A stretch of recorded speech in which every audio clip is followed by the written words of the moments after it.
What do you see the major challenges for humanity to be in the next decade?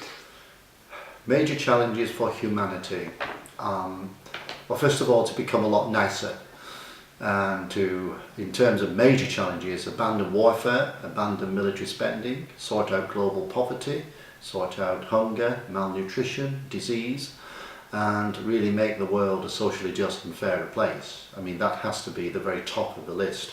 And that's even taking into account my main interests in things like climate change and environmental pollution and many other things. So they're by far and away the end of militarism, the end of war, the end of nuclear weapons, peace, the end of hunger. That's really important. What skills and capacities need to be developed to meet these challenges? I think a lot more humanity, whatever humanity is. I mean, the problem at the moment is that we have a severe shortage of what, for want of a better expression, I would call right thinking.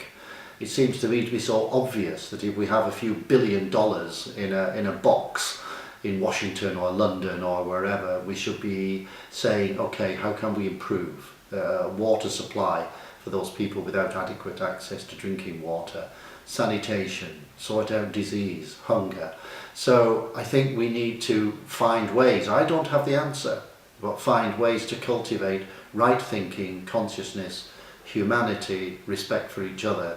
And that means every one of us has to do something to raise the level of understanding of the value of other people. And that's a real challenge.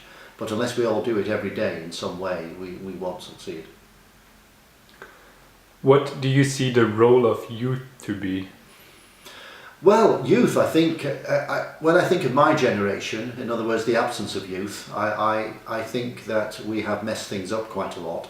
So I'm very hopeful that youth, let's say that means anywhere between the age of 18 and, well, 25, 30, I don't know if there's a boundary, the youth has to do the job that we messed up.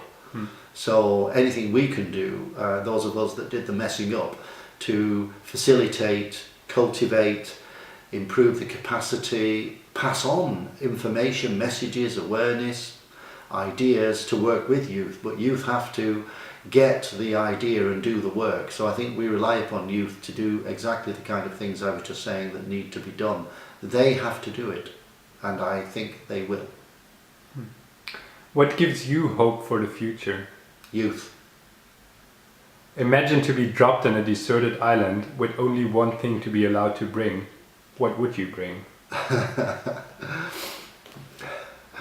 think I would be selfish and I would bring a nice book.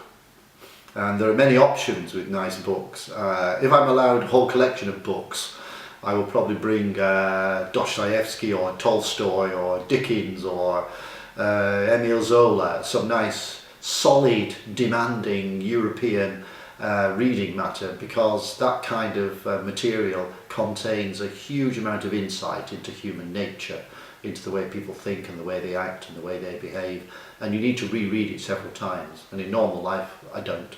So on my little island with all my nice books I would. Nice. Thank you very much. You're very welcome.